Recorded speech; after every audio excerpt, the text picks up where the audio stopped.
One day at school, a boy named Tom was sitting in class doing math. It was 6 more minutes until school let out.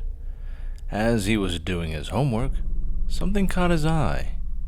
His desk was next to the window, and he turned and looked onto the grass outside. It looked like a picture. When school was over, he ran to the spot where he saw it.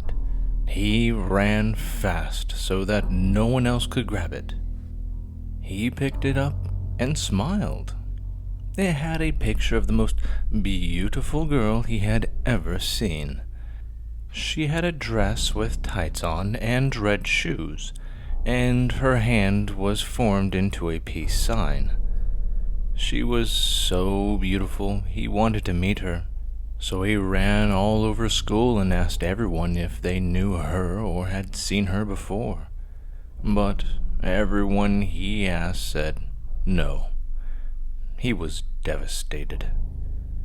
When he was home, he asked his older sister if she knew the girl, but unfortunately she also said no.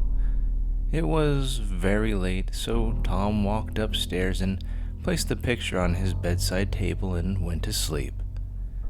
In the middle of the night, Tom was awakened by a tapping on his window. It was like a nail tapping. He got scared. After the tapping, he heard a giggle. He saw a shadow near his window, so he got out of his bed, walked towards his window, opened it up, and followed the giggling. By the time he reached it, it was gone. The next day, he asked his neighbors if they knew her. Everyone said, sorry, no. When his mother came home, he even asked her if she knew her. She said no. He went to his room, placed the picture on his desk, and fell asleep. Once again, he was awakened by tapping. He took a picture and followed the giggling. He walked across the road when he was suddenly hit by a car. He died instantly, picture in hand. The driver got out of his car and tried to help him, but it was too late. He saw the picture and picked it up. He saw a cute girl holding up 3 fingers. While honeymooning in Maine, my wife and I stopped at a picturesque town of Booth Bay on a particularly dreary and rainy day. Since our planned picnic was out of the question, we sought shelter in a dilapidated little antique store near the harbor. While my wife inspected the large chest and side tables near the door, I eagerly examined the antique tools and seafaring equipment inside the glass sales counter at the back. Being a collector of optics and mariner's instruments, I hoped to find a sextant, or perhaps an old leather-bound telescope. A particularly interesting piece caught my eye. It appeared to be a heavy brass flashlight, bearing a worn brown patina, but remarkably modern in design. I asked the shopkeeper, but he could only tell me that it was found in the same old sailor's chest as several of the compasses and sextants here on display. He inquired as to whether I would like to purchase it for $5, or perhaps have it for free. It's worthless to me. Nobody wants it. When I remarked about the price, he sighed wearily and then reached into the cabinet to retrieve it for me. Here, see for yourself, feller. The craftsmanship was wonderful, quite durable, and apparently handmade, perhaps originating from somewhere in Europe. Worn lettering indicating it might be German or perhaps Austrian in origin. I twisted the bulb housing, and a weak red beam swept out. Poking it into a dark corner of the shop, I was greeted with a fantastic monotone swirls, moving and entwining with each other like a pit of eels. As I stared further into this unusual projector kaleidoscope, My fanciful mind invented ghoulish faces and sinuous, gnarling tendrils.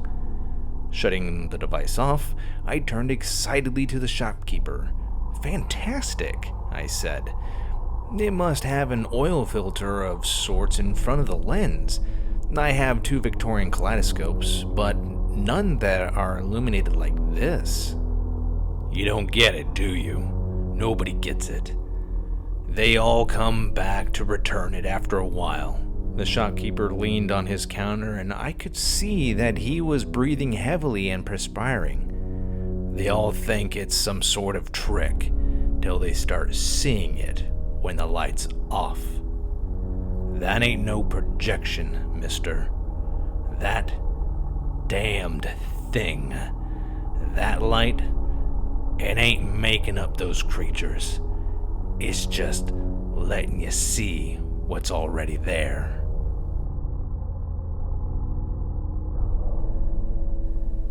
Don't look up at the mirror. You know how that always goes. They look up at the mirror and it's right behind them. Just stare down and turn the sink handle. Reach over for the towel. No. Whatever you just felt isn't there. Bring your hand back. You don't need to dry them anyways. You're going to bed. Keep your head down. Keep your hair over your face like a visor. Look at your feet when you turn around. Now, pull open the door. Don't look ahead down the hall, of course. It'll be standing right there watching you. Just keep looking down. Act like you're half awake. Maybe you can fool it. Turn left and go straight ahead. Don't look down the left or the right halls as you reach your door. Don't even indulge your peripheral vision. Just get there. Go to your computer and turn off the screen. You know exactly where the switch is. Don't look at what's flashing on the screen. You know that whatever is on there isn't what you left on it. Just kneel and hold the power button. Should only take 5 seconds or so. Come on. Now turn and walk towards your dresser just like before. No, don't look at its feet. Look at yours. Keep looking down and walking. Don't walk too slow. Don't walk too fast. Pull off your shirt. Don't take forever getting the thing off. Do it quickly. Same goes with your pants. Careful. Don't trip yourself.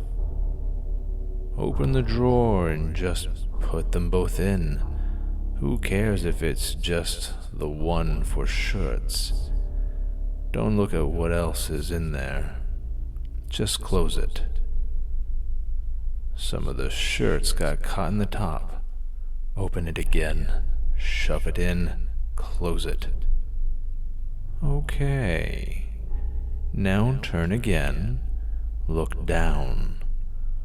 Don't stand too close to the bottom of the bed. Don't let it grab your ankles.